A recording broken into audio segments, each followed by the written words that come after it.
রাজ্যের গ্রন্থাগার মন্ত্রী সিদ্দিকুল্লাহ চৌধুরীকে এখনই গ্রেপ্তার করার দাবি তুললেন বিজেপির প্রাক্তন রাজ্য সভাপতি দিলীপ ঘোষ।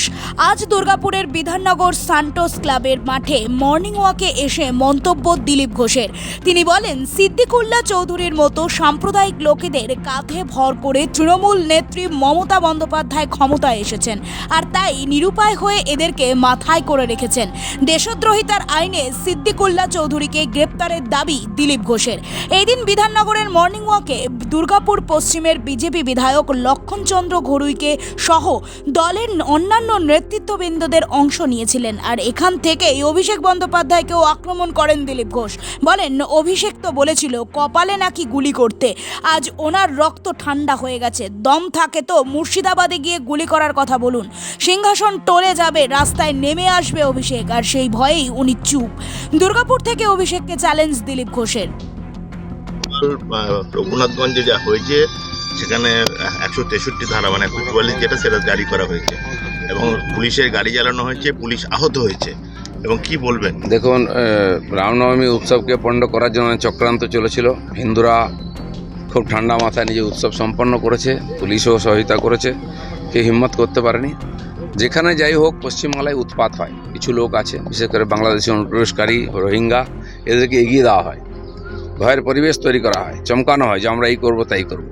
যখন সিএ পাস হয়েছিল 3 দিন ধরে পশ্চিমবাংলায় আগুন জ্বলেছে, 600 কোটি টাকার সম্পত্তি নষ্ট হয়েছে, রেল লাইন উপড়ে দেওয়া হয়েছে, ট্রেন জ্বালিয়েছে, স্টেশন জ্বালিয়েছে, বাস জ্বালিয়েছে, বিজেপি অফিস এমনকি হিন্দুদের মন্দির পর্যন্ত ভেঙে দেওয়া হয়েছে। তারপরে নুপুর শর্মা যখন কিছু বলেছিলেন দিল্লিতে, তখন কেবল পশ্চিমবাংলায় এই ধরনের আগুন জ্বালানো ঝগড়া হয়েছে। আবার যে আইন পাশ হয়ে গেছে ওয়াকফ বিল, মুসলমানরাও আনন্দ করছেন, কিন্তু এখানে টিএমসি বা তার চামচারা কিছু লোককে খেপিয়ে এই ধরনের উৎপাত করছে। টিএমসি সরকারের হিম্মত নেই দেশদ্রোহীদের বিরুদ্ধে কোনো ব্যবস্থা করে।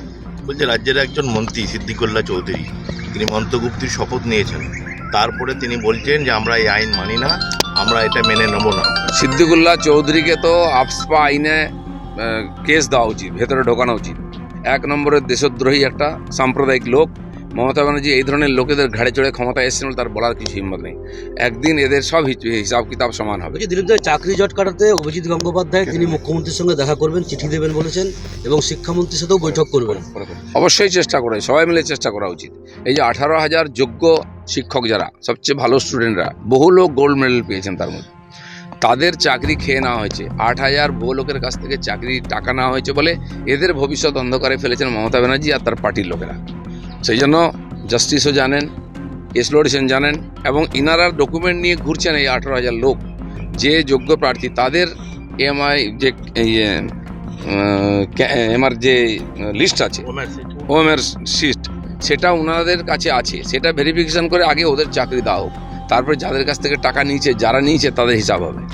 22 সালে সেপ্টেম্বর মাসে আপনারা যখন লালবাজার ঘেরাও করেছিলেন, তখন পুলিশের গাড়ি জ্বালানো হয়েছিল, পুলিশ কর্মীরা আহত হয়েছিল এবং অভিষেক ব্যানার্জি এসএস ক্যাম্পে গিয়ে দেখতে গিয়ে পুলিশ অফিসারকে বলেছিলেন যে আমি থাকলে এই কপালের এই জায়গায় গুলি করতাম। মুর্শিদাবাদের রঘুনাথগঞ্জে পুলিশের আহত হয়েছে। এখন কি অভিষেক ব্যানার্জির রক্ত ঠান্ডা হয়ে গেল এই 30-25 বয়সে? এত গরম থাকলে যাও মুর্শিদাবাদে, গুলি চালাও। তোমরা সব কাপুরুষ, তোমাদের গুলি চালানোর ক্ষমতা নেই। ভদ্রলোকেদেরকে, শান্তিপ্রিয় লোকেদের চমকাও। তোমাদের দম নেই, তাহলে কালকে সিংহাসন টলে যাবে, ভিখারি হয়ে যাবে, রাস্তায় এসে যাবে।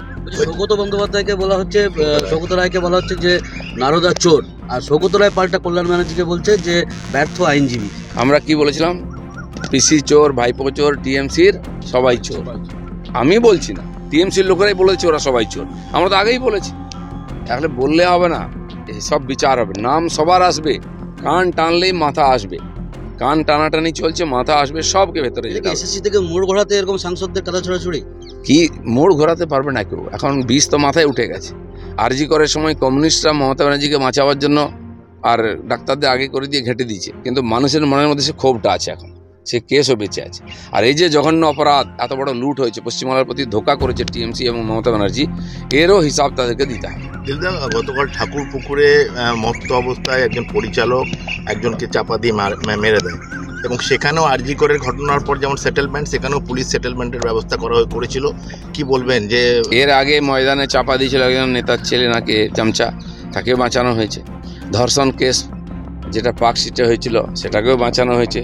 তার জন্য সবচেয়ে ভালো অফিসারকে ওখান থেকে ট্রান্সফার করা হয়েছিল। এই সেটিংয়ের রাজনীতি, কারণ এরা সব টিএমসির নিজের লোক, পয়সা লুটো, খাও দাও, ফুর্তি করো, এই একটা দুটো কেউ লোক মরে গেলে কিছু যায় আসে না।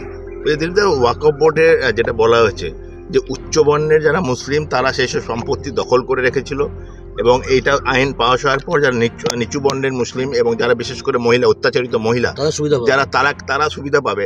সিদ্দিকুল্লাহ চৌধুরী তো উচ্চবর্ণের মুসলিম, সেখানে কি কোনো গাত্রতা? আমি উচ্চবর্ণ নিম্ন বর্ণ জানি না, ওদের কতগুলো বর্ণ, 108টা জাত তো মমতা ব্যানার্জি করে দিয়েছেন। কিন্তু টিএমসির ছত্রছায়া থেকে মুসলিম নেতারা এই ওয়াকফ বোর্ডের সম্পত্তিকে লুট করছে, কুক্ষিগত করে রেখেছে। জান না কলকাতাতে সিলজলা এলাকায় যত জমি জায়গা কার কাছে আছে, ওখানকার টিএমসির নেতা মন্ত্রী ওরাই করে খাচ্ছে। এই কিছু লোক করে খাচ্ছে বলে টিএমসি বা এই পার্টিগুলো তাদের হাতে মরসি পাট্টা দিয়ে দিয়েছে, তারা মুসলিম সমাজকে চালাচ্ছে। আর যে গরিব মুসলমানরা, মহিলারা, বাচ্চারা, যাদের জন্য এই ওয়াকফের সম্পত্তি দান করেছেন কিছু সজ্জন মানুষ, তারা বঞ্চিত হচ্ছে। এই বোর্ডের সংশোধনীতে সেই মানুষরা অধিকার ফিরে পাবেন। মুসলিম সমাজ খুশি আছে, কিন্তু যাদের স্বার্থহানি হবে, যাদের কুক্ষিগত করা সম্পত্তি চলে যাবে, তারা বিরোধিতা করছে। এটা বেশি দিন টিকবে না। চাকরিহারাদের যে নবান্ন অভিযানে ডাক দিয়েছে শুভেন্দু অধিকারী, তো এইটাতে বিজেপি কতটা পাশে আছে তাদেরকে? 26 এই পুরো আন্দোলনে এই যে 18,000 শিক্ষক যারা চাকরি হারিয়েছেন বিনা দোষে, তাদের সঙ্গে পুরো আমরা আছি। তাদেরকে ডিসিশন নিতে হবে, কী করবেন, আমরা সহযোগিতা করার জন্য আছি। এই মন্ত্রিসভা যা ডিসিশন নিচ্ছে সব অবৈধ, কোর্টে প্রমাণ হচ্ছে। সেজন্য ডিজি নিয়োগ করার যে পদ্ধতি আছে সেটাকে বাইপাস করতে গেলে আবার ডিজিরও সমস্যা হবে, এই সরকারের সমস্যা হবে। মমতা ব্যানার্জি সরকার বা উনি নিজে কোনো সংবিধান, কোনো সিস্টেম, কোর্ট কিছুই মানেন না। তো তার আমলে সবই সম্ভব, কিন্তু তার ফল ভোগ করতে হবে এখানকার দেশে, এই সমাজের লোকেদেরকে।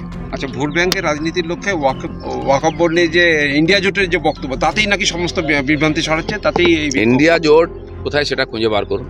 দ্বিতীয় কথা, পার্লামেন্টে যখন ডিসকাশন হয়েছে, যার বক্তব্য ওখানে বলা উচিত ছিল, যারা সবচেয়ে বেশি চেঁচিয়েছেন, তিনি রাহুল গান্ধী এখানে আসেননি, বক্তব্য রাখেন। তার বোন প্রিয়াঙ্কাও, তিনি এমপি, তিনিও কোনো বক্তব্য রাখেননি।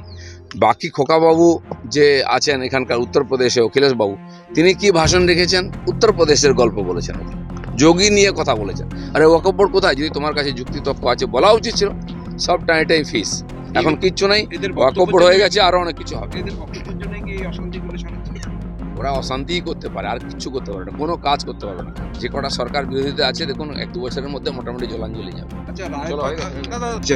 সই করবে কি? যতক্ষণ না কোর্ট বলছে ওদেরকে জয়েন করতে, জয়েনও করতে পারে না। হ্যাঁ, যেটা মমতা ব্যানার্জি বলেছেন, ভলেন্টিয়ারি সার্ভিস দাও, দিতে পারেন, কিন্তু বাড়িতে হাঁড়ি না বসলে ভলেন্টারি সার্ভিস করে ছেলে মেয়ে স্কুলে যেতে পারবে না, ফেয়ে দিতে পারবে না, সই না বেতন, আনতরাই তো ওরা ইনলিগাল হয়ে গেছে। যেন মমতা ব্যানার্জি এখানে ভাষণ না দিয়ে, লোককে বোকা না বানিয়ে, কোর্টে গিয়ে বলুন, 18,000-এর লিস্ট নিয়ে বলুন যে এরা বৈধ, এদেরকে চাকরিতে ফিরিয়ে আনা হোক। উনি বলুন, তাহলে সম্ভাবনা আছে। আর এটাই সম্ভাবনা, একটাই রাস্তা, সে রাস্তায় হাঁটা উচিত, আবার কোর্টে গিয়ে শুনানি করা উচিত, কারণ কোর্টও এই টিচারদের কথা শোনেনি। রামনবমীর মিছিলে অস্ত্র না থাকায় বিরক্ত হচ্ছে গাইঘাটার বিধায়ক সুব্রত ঠাকুর। মিছিলে হাঁটার সময় উত্তেজিত হয়ে তিনি বলেন, AK-47 মিছিল। আইনের মধ্যে যেটা অনুমতি আছে আর ধার্মিক যে পরম্পরা আছে আমাদের, সেই অস্ত্র নিয়ে আমরা হাঁটি, ঠিক আছে? তো সেই জন্য উত্তেজিত হয়ে আবেগে এসে এরকম কথা বলা ঠিক নয়, কারণ এটা সম্ভব নয়। আমাদের দেশে অস্ত্র সমস্ত ঠাকুর দেবতার হাতে আছে, সব বাড়িতে থাকতো আগে। এখন আমরা এই হয়ে গিয়ে আর কমজোর হয়ে গেছি, বেশি সেকুলার হতে গিয়ে। অস্ত্র চাই যেটা আমাদের দেবী দেবতার হাতে আছে।